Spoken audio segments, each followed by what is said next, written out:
Welcome to one of the biggest crossover events in Power Ranger and Kamen Rider fan fiction history, with almost 30 storylines crossing over. These storylines are written and read to you guys across multiple platforms and given to you by the 3 Ranger Bros Studios, which is hosted by Mark, the Red Cornish Ranger, Cosplay Dude 637, and myself, Ty Tiger. So prepare to dive into a storyline that not only crosses over all these stories, but hosts a threat that is willing to take down the entire multiverse as we know it. Let us begin. Rangers and Riders Unite. War for the Multiverse. Part 10.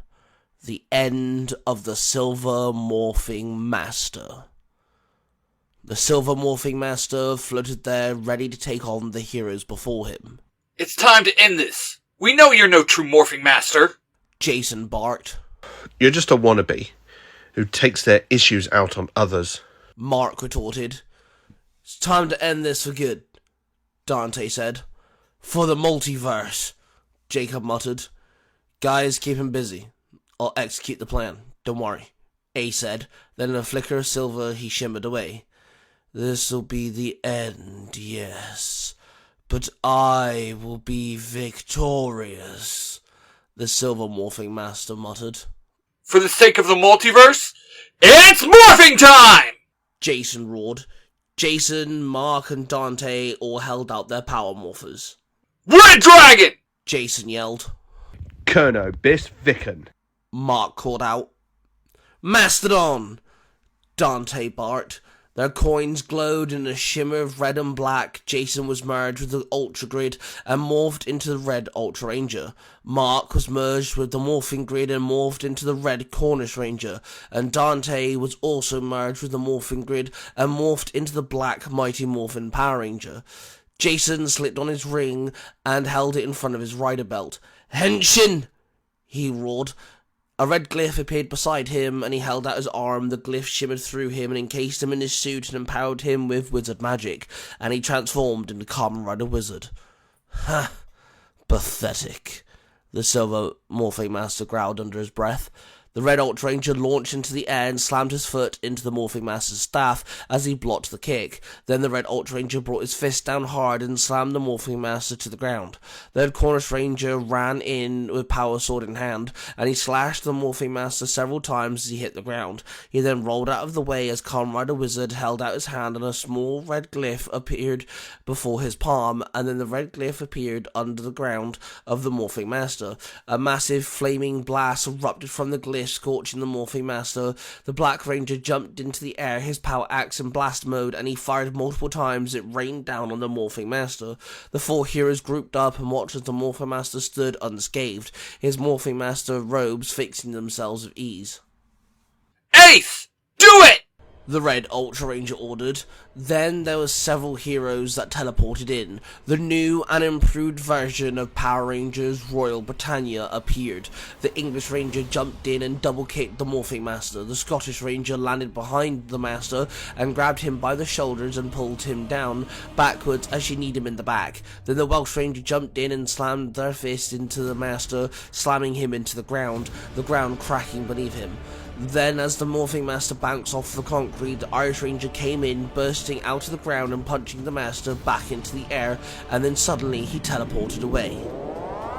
He teleported outside the Arctic Paishwa Academy, and he stood up and looked around rather confused. Then the Yellow Jungle Fear Ranger in her Jungle Master mode came flying in with full thrust. She bolted past the Morphing Master and slashed him with her Master Claw Booster.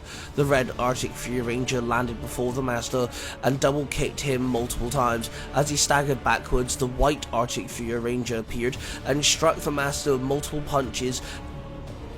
Then the Yellow Arctic Fear Ranger landed and summoned her Penguin Spirit. The Penguin Spirit glided over and swung the hoverboard, smacking the Master with the board.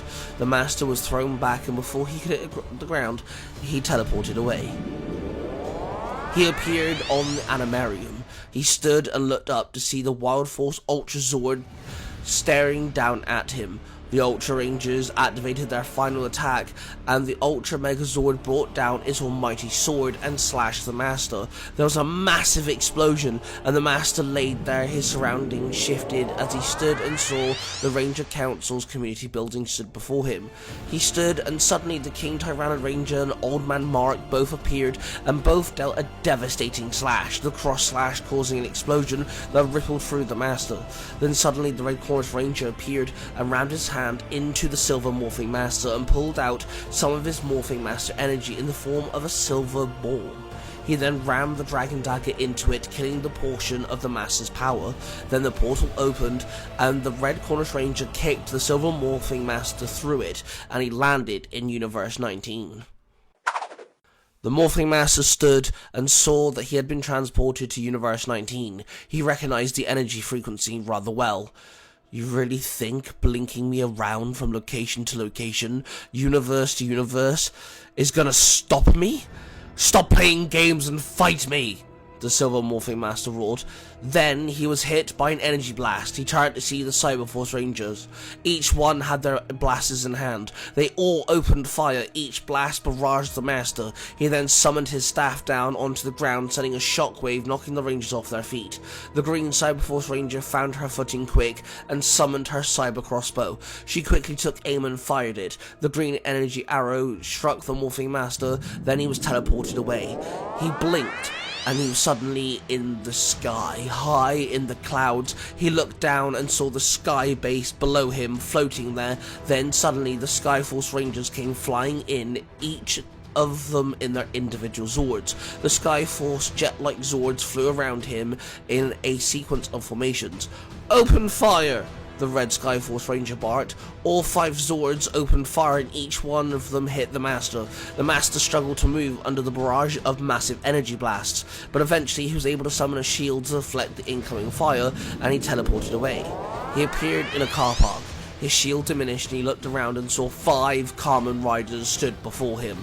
Kamen Rider Drive ran in, his tire on his chest rotated at extreme speeds, and he hugged the Master, the rotating tire causing sparks as it shredded into the Master's suit. Kamen Rider Mac came in and jumped into the air and opened fire with her blaster. Kamen Rider Drive moved out of the way just in time as the energy blast hit the Master head on. Before he had time to retaliate though, Kamen Rider Ixa ran in and slammed his fist into the Master multiple times, and then grabbed the Master as he shoved the Master into Kamen Rider Beast, who slashed him with her almighty claws. Kiva stood there, and suddenly red mist filled the area. The sky went black, and a blood-red moon appeared in the sky. Kamori detached himself from the belt and flew up into the air, and Kiva jumped high into the air, joining him. Kamori struck the chains on his left armored leg, breaking them, and the wings opened up, revealing the red armor underneath, with a green gemstone in the middle. Kiva then flew down, aiming his winged leg at the Master. He hit the Master dead on and crushed him into the floor. A bat symbol formed in the ground underneath him, and suddenly the Master was teleported away. He then appeared in Angel Grove. He sighed as he turned to see the Ultra Rangers stood before him. All 10 of them. The Silver Ultra Ranger lashed out her whip and wrapped it round the Master's ankle. She pulled with all her might, turning round and bringing the whip over her head. The Master was pulled through the air. Before he could hit the ground, it was as if time itself froze. The Ultra Rangers each summoned their weapons and lunged at him. The Blue Ranger jabbed him multiple times with his trident. The Yellow Ranger struck him with her daggers. The Black Ranger slashed him with his almighty axe. The White Ranger slashed him with Ultra Saber. The Green Ranger slashed him with her Leviathan dagger multiple times. The Purple Ranger managed to catch him with her claws. The Gold Ranger slammed him with his dog-themed knuckle dusters in. The Master hit the ground as then time returned back to normal. The Master hit the ground with a hard thud. The Pink Ultra Ranger fired an arrow which tripled in size and struck the fallen Morphing Master. He was thrown into the air by the impact. He dropped to the ground, his staff sliding across the path. The Red Ultra Ranger picked up the staff. You won't be needing this anymore. The Red Ultra Ranger mocked. Then he threw the staff into the air, he ran 2 fingers across his Ultra Sword, and the blade started to glow red. He swung the sword upward and cut the Morphing Master's staff into 2. The Morphing Master knelt there on the ground as pure Morphing Grid energy left his body, and he screamed out as the power was ripped from him. Then a portal opened, and the Red Ultra Ranger kicked him through it, removing him from Universe 19.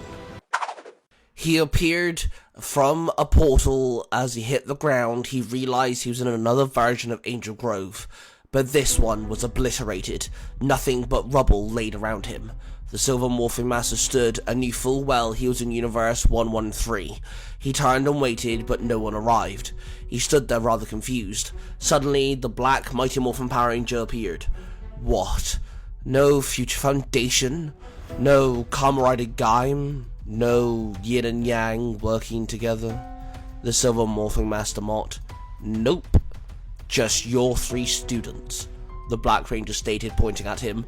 The Gold Celtic Ranger, who had been in Universe 2118, appeared next to him, and the Red Zia Ranger landed next to him as well.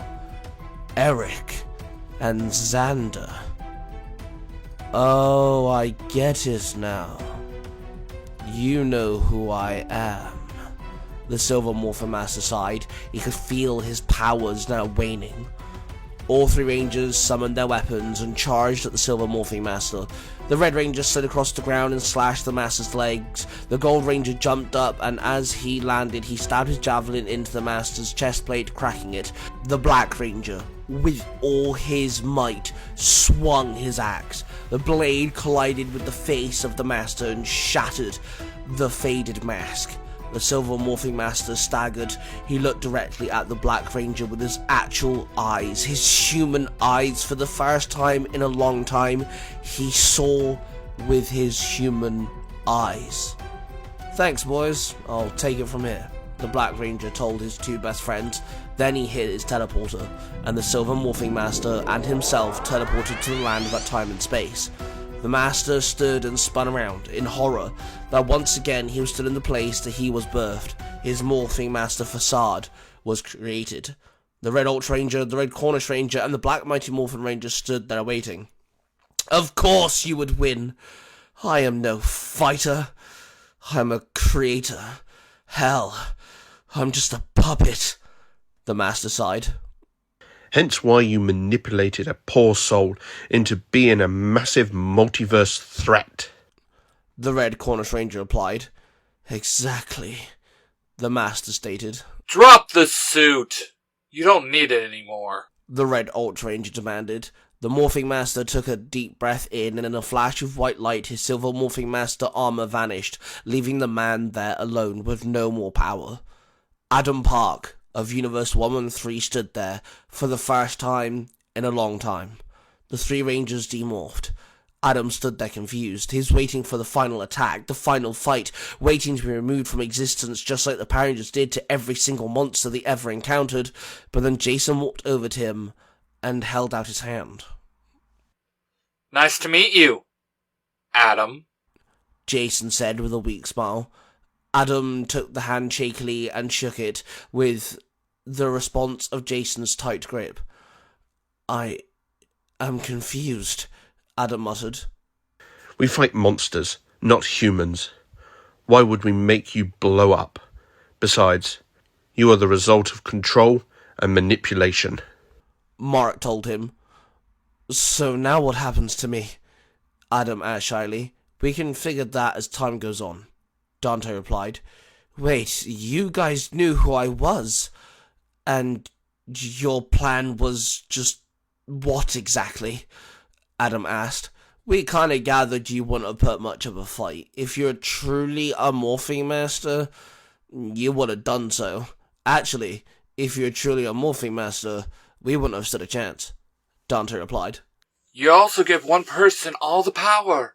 Power to wipe out Rangers and Riders.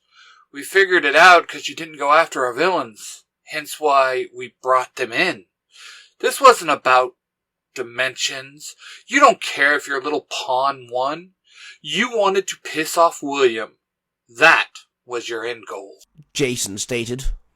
So, we got our universes, and we made sure everyone was ready.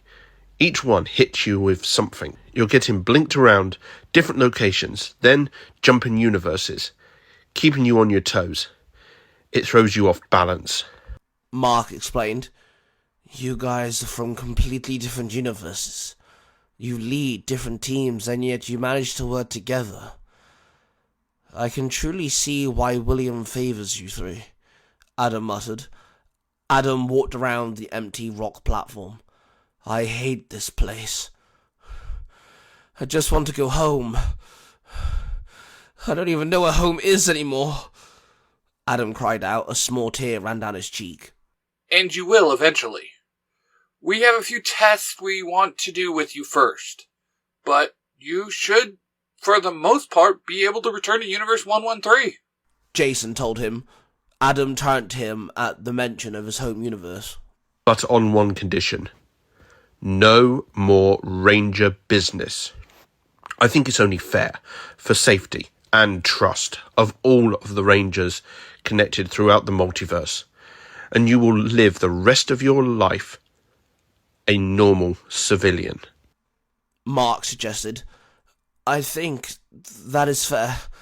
Adam sighed. Suddenly a portal opened and Kamen Rider Wizard walked out. He demorphed and Jacob waved. Hey there, Adam. I've made a place for you to live, and I thought maybe I could use my magic to run some tests on you in a more pleasant location, Jacob said with a warm smile. Adam nodded. He then turned to Jason, Mark, and Dante. I'm sorry. I understand that I was wrong. I'm glad you guys managed to fix everything. William did a lot. He angered me. He knows a lot of scary, terrifying information.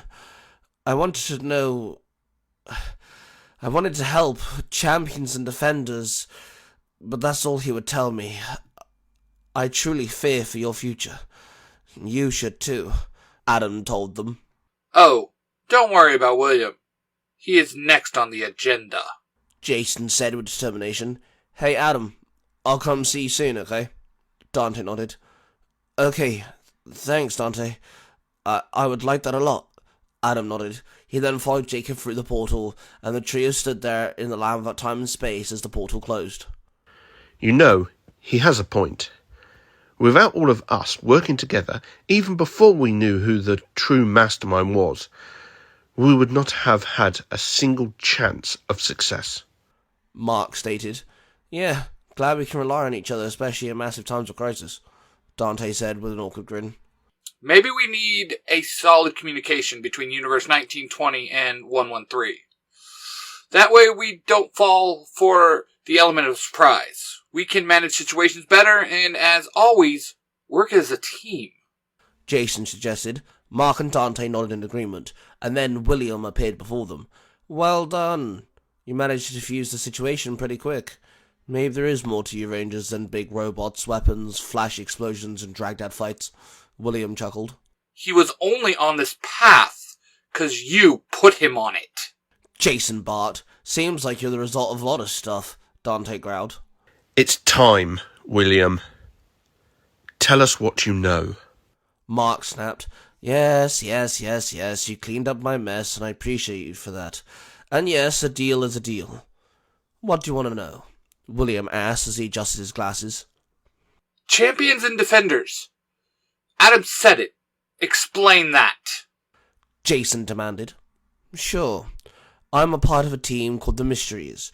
We are here, scattered across the wide array of multiverses, to make sure that when the inevitable happens, we have made an army not only large in numbers, but large in variety, making sure each multiverse has a representation.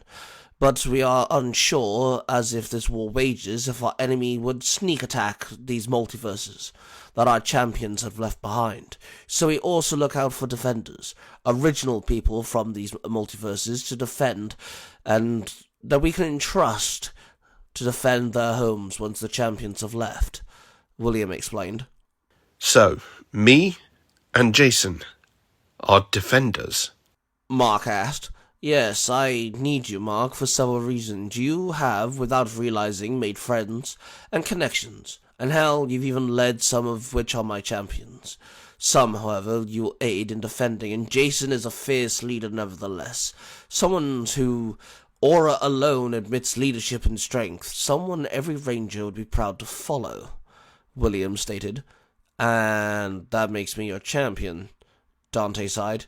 As Jason is someone I trust to lead my defenders, Dante. Yes, I made sure you were placed on the path you are.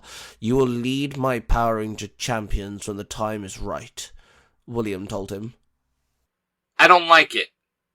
It's always power and control with you multiversal types.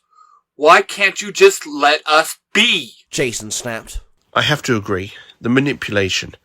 I mean, how do we know you're not lying to us right now? Just to be a puppeteer. Use us even more.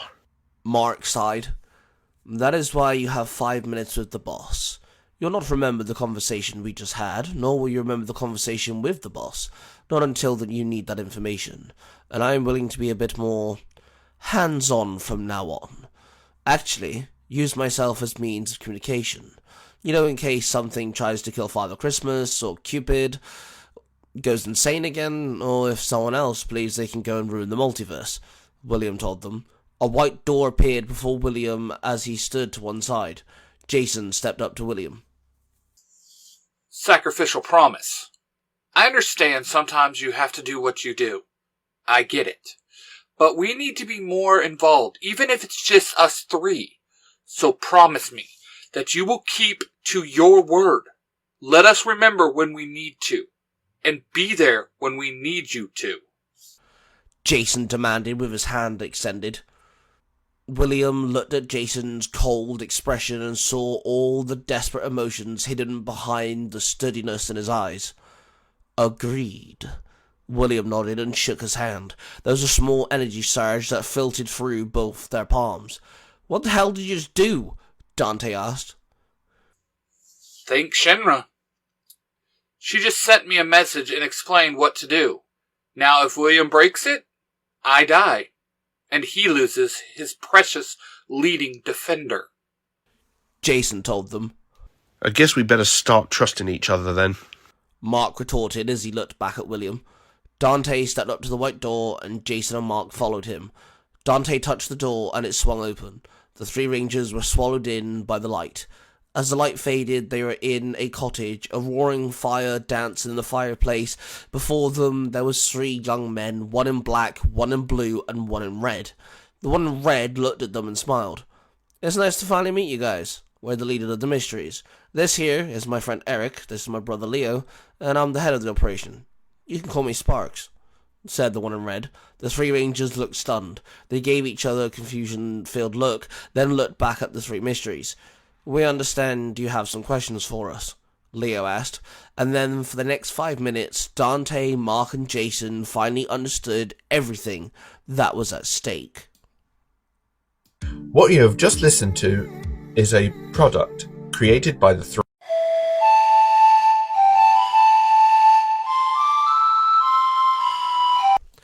William stood in the land without time and space. Before him, three individuals approached. The first man wore a red jacket, his black hair slightly covering one eye, and a cocky grin on his face. The second was a young man with a yellow band across his forehead. He wore the dime night clothing and his baggy short sleeves being yellow and black. The third was a wicked-looking man with a white jacket. Welcome, Captain Marvelous of the Gokaijas, also known as Gokai Red, Dime Tribe Night Boy, the Tiger Ranger of the Zoo Rangers, and Mikoto, the legendary and may I say cunning Abba Killer of the Abba Rangers. Welcome to the land of the living. William grinned. Thank you. But was the Power Ranger multiverse completely removed of all living energy really necessary? Marvelous asked. Yes, it was. The Super Sentai universes needed rebooting. It has long been dead, removed, and forgotten. The Morphing Masters didn't want a hand, but had given me permission. My boss also gave me permission, so I did what was needed, William explained. So the Power Ranger universes are okay, and now the Super Sentai universes are awake again as well. Is that going to cause any issues? Boy asked with worry. No, your prime universes are set and they cannot be touched. Rules of multiverse manipulation as you see fit. As for you guys, and those like you, I see no need for you guys running into the Power Rangers, and both your power sets, yet similar, do come off of different power sources. William shrugged. But there will be one of you, right? Looking for champions, I mean? Makoto asked. Yes, there will be, William said with a grin. Why does it feel like you've also played us here? Marvelous asked with a sigh. Oh, please, I played all of you. My universes that I watch and have champions in will forever be changed, without them even realizing it. The now normal will always have been their normal. As for you guys, we already have started looking for champions, creating alternate histories, making new universes, telling new stories. Hell, I heard there's even a Sentai-esque Spider-Man swinging around. William chuckled. Makoto revealed his Dino Minder on his sleeve, identical to that of the white Dino Thunder Ranger Morpher. Easy, Abakilla. No need for that. Yes, you have been the original Rangers, sure, and your powers are far superior of those of the Power Rangers, but I could sneeze and erase you from existence. William threatened. Calm it, Makoto. It was part of the deal we made in Soul Purgatory. Our multiverses get revived, and we in turn help the mystery appointed to making Super Sentai champions. Marvelous snapped. Makoto pulled down his sleeve and rolled his eyes. Now leave my place, return to your universes, and I'm sure we'll see each other again. William ordered. A portal opened, and Boy and Makoto walked through it. Marvelous stopped and turned to William. Your methods aside, thank you for bringing the Super Sentai multiverse back, Marvelous said with a nod. It was nothing. Only manipulating my own puppet and manipulating another wannabe, being to wipe out life in the entire Power Ranger multiverse, to contain it in one place, removing it from play for enough time for me to break the cage, spark life into your multiverse. Just another Tuesday for me, really. William grinned. Marvelous looked at William with worry, thanks, and honor. Then he walked through the portal, and for the first time, what felt like forever, he entered the brand new Super Sentai multiverse.